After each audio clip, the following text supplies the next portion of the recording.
أسعد الله أوقاتكم بكل خير مشاهدينا الأوفياء، ومرحبا بكم معنا في هذا اللقاء الخاص الذي نواكب من خلاله فعاليات الدورة 44 من موسم أصيل الثقافي في دورته الخريفية. يسعدنا ويشرفنا أن نستقبل في هذا اللقاء السيد شيخ تيديان غاديو، نائب برلماني ووزير الخارجية الأسبق للسنغال. سنناقش بمعية ضيفنا الكريم موضوع إفريقيا والغرب الموروث والمأمول. Permettez-nous tout d'abord, Monsieur Tidiane, de vous souhaiter la bienvenue et de vous remercier d'avoir accepté notre invitation. Parlons tout d'abord de cet événement culturel, de l'importance des sujets et thématiques qui ont fait l'objet de plusieurs débats et de rencontres et d'échanges entre les intervenants et les participants. Voilà, donc je suis très honoré, comme chaque année, de répondre à l'invitation de mon ami, de mon aîné, Mohamed Ben Aïssa, qui est une grande personnalité, une grande figure africaine. Et quand on m'invite à discuter la situation de l'Afrique face à l'Occident ou les relations Afrique-Occident, je le fais avec un immense plaisir parce que je sais que je viens dans un pays où on réfléchit beaucoup sur le futur de l'Afrique. Et la meilleure façon de construire notre futur, c'est de comprendre notre présent. Et notre présent a des aspects très douloureux. Nous ne pouvons pas continuer d'être, comme le disent beaucoup de jeunes, le continent, disons les riches les plus pauvres du monde et les pauvres les plus riches du monde. On ne peut pas accepter ça. L'Afrique est un don de Dieu. Dieu a beaucoup fait pour ce continent et continue de le faire.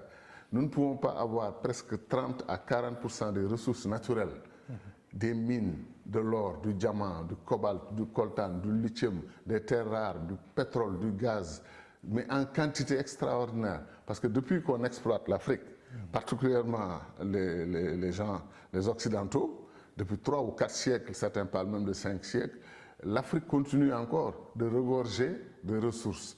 Donc il fallait une discussion comme ça, pour aller au fond des choses et pour arrêter la politique de complainte. Justement, Monsieur Gadio, relativement à cette grande conférence dont vous avez intervenu au sujet de l'Afrique et l'Occident, héritage et perspective, dans quelle mesure est-il possible de dire que c'est un sujet phare qui nécessite vraiment d'être abordé et sans plus tarder? Parce qu'on ne peut pas prendre par exemple l'Europe et la déplacer vers l'Australie, on ne peut pas prendre l'Afrique et la déplacer vers un autre en Asie. Nous sommes l'Afrique et nous le serons toujours. Les Européens sont des Européens, ils vont vivre en Europe pour toujours. Et il y a 14 kilomètres qui nous séparent. Ils avaient tout intérêt, dès le départ, à avoir de bonnes relations avec l'Afrique. Les relations ont mal commencé parce que les premiers contacts se sont traduits par des tragédies pour l'Afrique. L'esclavage, la colonisation, le pillage systématique des ressources du continent africain. Arrivent les indépendances, on continue d'avoir des relations déséquilibrées, un échange inégal, tout à fait en défaveur de l'Afrique. L'Afrique a continué à enrichir l'Europe et à s'appauvrir. Aujourd'hui, les jeunesses africaines ont pris conscience de cela et la rupture s'impose. Mais il ne faut pas qu'il y ait une rupture non accompagnée de réflexion théorique, intellectuelle de haut niveau. C'est pour cela que le colloque d'Assila est capital. Parce que nous, on a besoin de se redéfinir. Comme je l'ai dit hier, c'est trop facile aussi de faire le procès de l'Europe et de l'Occident sans parler des lacunes et des insuffisances de l'Afrique. L'Afrique se présente au monde de façon divisée. 54 États, vous vous rendez compte? Alors que nous étions des blocs de grands ensembles dans le passé. Nous devons nous ressaisir, nous redéfinir, rebâtir, reconstruire notre identité. Nous sommes un grand continent et de grands peuples avec une belle et riche histoire. L'Occident aussi a besoin de réfléchir, de faire son introspection, de changer sa démarche et son vécu par rapport à nous. Il y a ce que j'appelle le refoulé colonial, c'est-à-dire quelque chose qui a été intériorisé, qui fait que certains peuples se croient supérieurs, naturellement supérieurs à d'autres peuples. C'est inacceptable. Ce que le peuple arabe a fait dans l'histoire, la Mésopotamie, les grands philosophes grecs et latins qui étaient perdus, que les peuples arabes ont fait revivre en sortant leurs textes. On ne peut pas effacer ces apports de la civilisation des peuples arabes, de leur culture, de leur intelligence, de leur créativité historique. Voilà que donc certains pensent que tout leur est dû parce qu'ils seraient, entre guillemets, supérieurs. Les Chinois sont en train de leur prouver que c'est faux. Les Chinois sont en train de les défier calmement, sans histoire, et à construire une nouvelle puissance mondiale qui risque de dominer le monde et qui va changer les rapports de force au plan international. Parmi les angles d'attaque qui nous permettent bien évidemment d'aborder ce sujet, on trouve l'histoire dans ce sens. Quelles sont les étapes historiques phares qui ont marqué l'histoire des relations entre l'Afrique et l'Occident, si on veut fragmenter ces étapes ou bien les segmenter? Là, il y a la partie antiquité. L'antiquité africaine est glorieuse. L'Égypte ancienne n'a pas existé en Europe, n'a pas existé en Chine. L'Égypte ancienne est africaine à 200%. Et pourtant, ils ont découvert les pyramides, l'architecture, la médecine, les mathématiques, la physique, les sciences, l'astrologie, etc., en Afrique. Et ils ont voulu effacer cette partie de l'histoire africaine. Ils ont nié que c'était une civilisation africaine. Ils ont nié complètement, ils ont refusé. Parce que c'est eux qui étaient, comme on dit, tant que le chasseur écrit l'histoire de la chasse, les lions seront toujours perçus comme des victimes, comme des peureux, et le chasseur, comme celui qui écrit l'histoire, il embellit l'histoire, n'est-ce pas? Alors, les Occidentaux, ils ont dominé le monde un moment et ils ont réécrit l'histoire de l'humanité. Ils ont effacé tous nos apports. Ils ont décidé que le monde est aujourd'hui ce qu'il est grâce à l'apport de la civilisation latine, la civilisation grecque et latine. Et ils ont oublié que la civilisation grecque et latine s'est construite en venant en Afrique apprendre auprès des Africains comme moi et des Africains de peau un peu plus claire, mais des Africains qui ont construit la civilisation égyptienne. Ils l'ont même diabolisé. Ils ont traité les pharaons de tous les noms, ils ont traité les Égyptiens de tous les noms. C'est ça, cette déformation de l'histoire qui a déjà posé un premier problème dans les relations Afrique-Europe. Quand les Africains faisaient ce qu'ils faisaient en Égypte ancienne, les Européens étaient dans la barbarie. Ils n'avaient aucune civilisation connue. C'est par la suite qu'ils ont beaucoup apprécié les Africains, ils se sont transformés. Et ensuite, ils ont connu, eux, le Moyen-Âge européen, qui a connu aussi des actes de barbarie, des scènes où on brûlait les gens en public en disant que c'est des sorciers, c'est des diables, etc., etc. Ils ont connu des divisions énormes. Et après, ils ont eu la Renaissance européenne. Nous aussi, on a besoin d'avoir la Renaissance africaine. Parce que nous avons connu la grandeur dans le passé, il est possible de connaître à nouveau la grandeur. Comme disait l'autre, make Africa great again. L'Afrique était grande, elle peut l'être à nouveau. Mais quand l'Europe, soi-disant, a découvert l'Afrique, vous vous rendez compte? Nous, on existe depuis 3000, 4000 ans avant Jésus-Christ. Les Européens viennent dire qu'ils ont découvert l'Afrique, ils ont découvert les côtes du Sénégal vers 1400, je ne sais pas quoi, et ils ont découvert le Congo. C'est-à-dire, nous, on n'existait pas, on existe parce qu'eux, ils nous ont découvert, parce qu'ils ont posé le regard sur nous, à partir de ce moment, nous existons. Vous voyez, ça aussi, c'est de la falsification de l'histoire, et ça nous a coûté très cher. Et on a connu la tragique période où les Européens ont décidé de prendre des millions d'Africains pour les amener en Amérique, dans les Caraïbes, au Brésil et ailleurs, pour les faire travailler dans les plantations. Et c'est cette force africaine, gratuite, opprimée, maltraitée, lynchée, pendue, assassinée, c'est cette force africaine qui a bâti l'Amérique et qui a bâti la richesse de ces pays-là et d'une partie de l'Europe. Vous allez dans des pays d'Europe, vous trouvez de très belles statues des lions. Ils n'ont pas de lions, ces lions, c'est nous. Et vous trouvez de l'or en quantité, vous trouvez des décorations des grands châteaux européens avec de l'or. Cet or vient d'où? Et ces bâtiments ont été construits par qui? Par la force africaine. Le travail forcé. On prend des Africains, on les amène là-bas, ils font le travail. Mais tout ça, c'est ce que j'appelle les blessures de l'histoire. Alors, eux nous disent, oui, mais il y a du positif parce qu'on vous a amené l'éducation. Ah bon? Est-ce qu'ils savent que l'université de Sankoré, les universités à Tombouctou, au XIIe siècle, est-ce qu'ils savent que la première université connue du monde était au Maroc, en Afrique, l'université de Fès, hein? Absolument, la première université du monde. Est-ce qu'ils savent qu'au Mali, dans l'empire du Mali, on avait de grandes universités où de grands professeurs maliens quittaient le Mali pour répondre à l'invitation de leurs collègues marocains et venir enseigner ici au Maroc. Alors, après ça, ils nous disent que c'est eux qui nous ont amené l'éducation. Et quelle éducation? Éducation dans leur langue. Et ils nous ont dépersonnalisés en nous prenant nos langues. Heureusement qu'il y a eu la résistance des peuples arabophones du nord de l'Afrique qui ont maintenu leur langue et leur culture. En Afrique, de l'autre côté, subsaharienne, on a ce combat-là pour reconquérir nos langues parce qu'un peuple, c'est Cheikh Anta Diop, le grand savant, le grand historien, qui disait qu'il ne connaît pas un peuple qui s'est développé dans la langue d'autrui. Il ne connaît pas un peuple qui s'est développé dans la langue d'autrui. Les Japonais se sont développés en japonais, les Chinois en chinois, les Coréens en coréen. Il n'y a que les Africains qui essayent de se développer avec le français, l'anglais, le portugais, etc. Donc, voilà des questions, des blessures de l'histoire qu'il faut corriger. Tant que l'Occident n'aura pas fait une prise de conscience que de nouvelles relations avec l'Afrique sont possibles, mais elles ne seront possibles que basées sur la vérité, sur la justice et sur le désir de réconciliation. Le jour où un Européen me parlera en me regardant dans les yeux, et moi je le regarde dans les yeux, ce jour-là, un début de conversation est possible. Mais quand moi je le regarde dans les yeux, il est gêné. Il veut que je baisse les yeux, il se trompe. Pas avec moi. Pas avec moi, jamais. Je le regarderai droit dans les yeux parce que je ne me reproche rien et je ne pense pas que je lui dois mon grand destin d'Africain parce que l'Afrique est promue à un grand destin par Dieu et nous, nous croyons en Dieu. Très bien.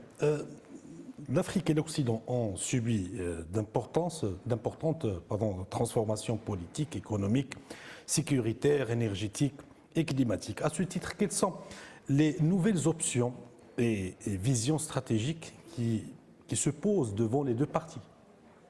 La première grande option, parce que vous voyez, j'essaie d'évoquer l'Occident toujours, mais je parle plus pour l'Afrique.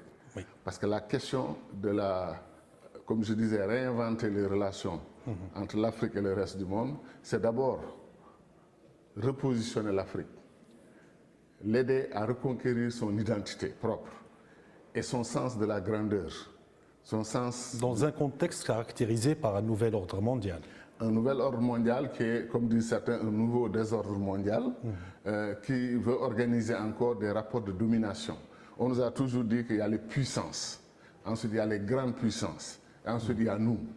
Nous, à la base, et pourtant, ils viennent chez nous chercher tout ce qui permet d'être puissant. Toutes les ressources sont ici.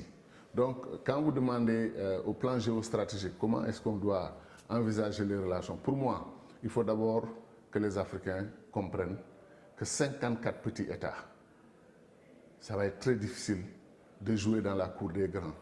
Quand la Chine fait une réunion avec le Sénégal, Chine 1,3 milliard d'habitants, Sénégal 17 millions d'habitants. Il y a des pays africains qui font 2 millions d'habitants et pourtant ils appellent à des réunions bilatérales avec la Chine. La Chine envoie des gens par respect, mais franchement, 1,3 milliard qui rencontre 2 millions, un pays avec 2 millions d'habitants, c'est déséquilibré. Alors que si l'Afrique avait une approche globale, on défend l'Afrique ensemble, chaque pays restera, le Maroc restera le Maroc, le Sénégal restera le Sénégal, sa culture, ses valeurs de civilisation, le Maroc aussi. Une approche communautaire. C'est ça, c'est ça. Et on parlerait d'une seule voix. Aujourd'hui, c'est un scandale tout à fait inacceptable que 1,3 milliard d'Africains n'aient pas un siège de membre permanent au Conseil de sécurité. Rien ne justifie qu'un pays, puissance moyenne comme la France, comme l'Angleterre, comme la Russie, ait un siège de membre permanent au Conseil de sécurité et qu'on le refuse aux Africains. Mais on nous le refuse parce que nous sommes divisés. Nous sommes atomisés en de petits États non viables. Le jour où on va s'unir, diplomatie commune, on va s'unir, armée commune africaine pour défendre notre continent, on va s'unir, commerce extérieur commun africain. Il ne faut pas que le Maroc vende son pétrole à 100 $ et un autre pays le vende à 50 $ pour casser les prix du Maroc ou pour gêner le Maroc. Si on a un tarif extérieur commun en tant qu'Africain, on pratique les mêmes prix. Et il faut qu'on ait une monnaie africaine commune. C'est un processus. Je ne demande pas que ça se fasse immédiatement. Le Maroc se porte bien avec son dirham. Il y a des pays qui se portent bien avec leur monnaie nationale et tout ça, mais la monnaie commune ne veut pas dire monnaie unique. L'Union européenne. En parlant de la monnaie entre guillemets, ça se passe bien côté franc CFA. Il y a cette Non, expérience. ça va pas du tout. Ça va pas du tout. Les gens sont mécontents. Vous savez, tout le débat sur le franc CFA, tous les pays de franc CFA, aucun pays ne s'est développé. Aucun. On a fait de petits progrès ça et là. Et c'est même intellectuellement inconcevable pour la jeunesse africaine que de comprendre que nous prenions nos devises, nos réserves de change, pour les confier à la France, à la Banque de France. Bon, c'est vrai que c'est en train de changer, on est en train de réorganiser tout ça, mais l'Afrique n'est pas encore à la commande. La France joue toujours un rôle important. C'est inadmissible d'avoir le franc CFA. Nous ne sommes pas des Français. Certains d'entre nous, on a de bonnes relations avec la France, des amis de la France. Moi, j'ai étudié à la Sorbonne. J'ai absolument rien de négatif contre la France. Mais les politiques des gouvernements français, j'ai le droit de m'y opposer quand je ne suis pas d'accord et de penser que l'Afrique a le droit aussi de battre sa propre monnaie, de construire son économie, d'avoir sa banque centrale, etc., etc., et de financer son économie en ayant des rapports avec le yuan, d'avoir des rapports avec le dollar, avec l'euro, avec n'importe quelle autre monnaie, la livre sterling, mais librement. Mais le fait d'être arrimé à une monnaie, à un système, pendant des années, le résultat est là, il n'est pas bon. On parle souvent ces derniers temps d'un malaise qui caractérise les relations entre l'Afrique et l'Occident. Quelle est sa nature, ce malaise, et quelles sont ses circonstances? Il y a beaucoup de malentendus, beaucoup d'incompréhension. La crise du terrorisme et du djihad au terrorisme là, dans le Sahel a révélé beaucoup de choses. Moi, personnellement, je n'aime pas cette phrase venant des Africains. La France doit partir parce qu'elle ne nous a pas libérés du terrorisme. Vous vous rendez compte? C'est à la France de venir nous libérer du terrorisme. La France n'a qu'à s'occuper du terrorisme chez elle et coopérer avec nous là où on lui demande de coopérer. Mais ce sont les Africains qui doivent s'organiser, prendre notre responsabilité. Nous avons des officiers supérieurs extrêmement compétents. Nous avons des soldats braves et courageux, prêts à donner leur vie pour défendre la mère patrie, c'est-à-dire l'Afrique. Mais si on y va, chacun de son côté, le Mali a 1 240 000 km². Comment 30 000 soldats peuvent défendre 1 240 000 km²? Ça n'a pas de sens. Vous prenez une petite île comme Cuba. Cuba, c'est 12 millions d'habitants sur 112 000 km². 112 000. L'Afrique, c'est 30 millions de kilomètres-carrés. Et les 112 000 km² de Cuba sont défendus par 2 millions de soldats. C'est-à-dire 1 million de soldats d'actifs et 1 million de soldats réservistes. C'est-à-dire donc sur les 12 millions de Cubains, il y a 2 millions qui ont la mission de défendre Cuba. L'Afrique, rien que la CEDEAO, 400 millions de population, 400 millions, sur 5 millions de km². Rien que la CEDEAO, si on avait 1% de la population pour défendre la CEDEAO, on aurait 4 millions de soldats. Mais là, on a des armées de 20 000 hommes, 16 000 hommes, 30 000 hommes. Ce n'est pas possible. La sécurité de l'Afrique est entre les mains de l'Afrique. On doit prendre notre responsabilité. L'Union africaine a failli sur cette question. Elle n'arrive pas à organiser l'armée africaine. Elle n'en discute même pas. On a des forces, les forces en attente. Attente de quoi? Qu'est-ce qu'il y a à attendre aujourd'hui? On est attaqué. On est attaqué. Il y a des massacres qui se font au Burkina Faso. Le pays a perdu le contrôle de la moitié de son territoire. Il y a 2 millions de déplacés. On a tué 10 000 personnes en 2 ans au Burkina. On a tué 40 000 personnes au Nigeria depuis 2009. Mais c'est un massacre. C'est presque un génocide. Et là, les Africains sont là, en train encore de dire, oui, mon pays, je défends mon pays, je défends, etc. Ça ne marche pas, et quand ça ne marche pas, il faut changer. Alors qu'est-ce qui manque à l'Afrique d'aujourd'hui en matière de création d'une nouvelle élite politique, économique, sociale, culturelle, etc., qui pourrait peut-être contribuer à la réinvention, là j'utilise votre expression, la réinvention de nouvelles relations Afrique-Occident. Ainsi, il y a aussi le rôle des institutions l'Union africaine, etc. Moi, je crois qu'il faut d'abord poser centralement la question du leadership africain. Le grand drame de l'Afrique, le problème numéro un de l'Afrique, c'est son leadership. Je pense qu'un exemple de leadership progressiste, positif avec des résultats, c'est la situation du Maroc, où Sa Majesté, bien formée dans de grandes écoles, est venue appartenant à une certaine génération d'Africains décomplexés qui veulent construire l'Afrique. Et il a fait un superbe travail au Maroc. Moi, je dis que les politiques qu'on nous a imposées, qu'on a acceptées depuis 60 ans, ont mené à 0 pays émergent. Il n'y a aucun pays d'Afrique qui est comme la Corée ou comme la Malaisie, aucun. Mais le Maroc est le seul pays africain, pour moi, qui tape à la porte de l'émergence. Il y a des progrès immenses qui ont été accomplis. Donc c'est un exemple de leadership moderne, basé sur des valeurs ancestrales, des valeurs traditionnelles fortes, une éthique, une vision du monde et un peuple qui est en symbiose avec son roi, son leader. Et ça se passe pour moi assez bien, voire même très bien. Et les Africains doivent s'inspirer du modèle marocain. Maintenant, globalement dans le continent, la crise du leadership, c'est en 1963, après que le roi Mohamed V a convoqué les Africains à Casablanca. Il a créé le groupe de Casablanca pour unir l'Afrique. Et ces gens, ils vont à Addis Abeba en 1963 pour organiser la désunion de l'Afrique et non pas l'unité africaine. Ils créent l'OUA. Et l'OUA n'a pas réussi. Il a fallu changer et amener l'Union africaine. Donc, c'est ça la crise du leadership. On était 32 pays en 1963. Aujourd'hui, nous sommes 54. Alors qu'on nous demandait de nous unir dans de grands ensembles.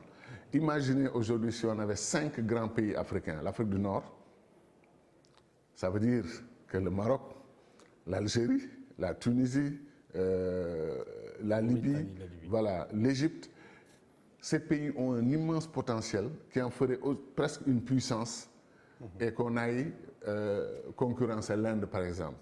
Mais à condition, bien entendu, qu'on règle certains problèmes que l'on connaît, certaines difficultés qu'on a de voisinage et certaines questions d'orientation. Mais c'est possible, dans le cadre d'un grand ensemble, de traiter les choses en tant que frères. Le Maroc, je vois, comme je le vois, tend la main à tous les pays africains et c'est ce que nous voyons en Afrique, au sud du Sahara. Et il faut saluer cette démarche du Maroc, pays très ouvert, très fraternel, très disponible à partager son expérience et même à aider des pays africains dans des situations particulières. Imaginez la CEDEAO, 400 millions d'habitants, unir 15 pays dans une fédération des États de l'Afrique de l'Ouest. Mais on va être une puissance mondiale africaine, une puissance mondiale très rapidement. On va aussi rejoindre le peloton de l'Inde, de la Chine et tout ça. L'Afrique australe avec l'Afrique du Sud, le Zimbabwe, la Namibie et tout ça.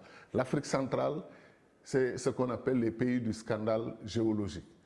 C'est comme si on ramassait le diamant, comme ça, à la main, pétrole, gaz dans tous les pays, d'immenses ressources naturelles.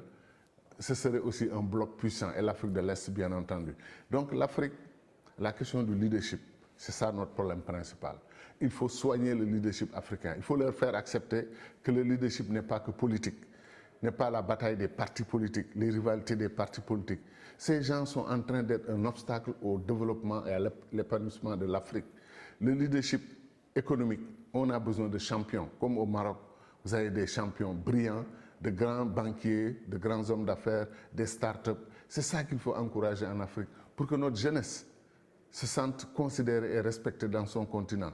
Parce que notre ressource numéro 1, ce n'est pas le pétrole, ce n'est pas le gaz, ce n'est pas l'or, ce n'est pas le diamant, c'est la jeunesse africaine.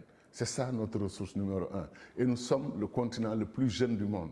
La Chine vieillit, l'Amérique vieillit, l'Europe vieillit et l'Afrique rajeunit, par la grâce de Dieu. Voilà. J'avais une question concernant votre avis autour du modèle marocain. Vous avez très bien répondu. Donc, on passe à la dernière question. Elle concerne bien évidemment la culture. Alors, à ce titre, comment estimez-vous le rôle de la culture comme un des piliers essentiels d'un nouvel ère de compréhension et de coopération entre l'Afrique et l'Occident? Ce qui est triste, c'est que l'Afrique n'est pas compris le rôle et l'importance de la culture. Pourquoi? Parce que nous sommes la première puissance culturelle du monde, je peux le dire. La première puissance culturelle et artistique du monde, c'est l'Afrique. Regardez l'art marocain, voyez les artisans marocains. Allez voir la même chose au Sénégal, allez voir la même chose au Zimbabwe, allez voir la même chose au Kenya, en Tanzanie, partout en Afrique. Il y a une beauté de ce continent au plan artistique, au plan de la créativité. Ça, c'est Dieu qui nous a donné ça, n'est-ce pas? Donc, on devrait valoriser la culture. Le président Senghor, premier président du Sénégal pendant 20 ans, il disait la culture est au début et à la fin du développement. Il a utilisé la diplomatie culturelle pour aider le Sénégal à se faire connaître et tout ça.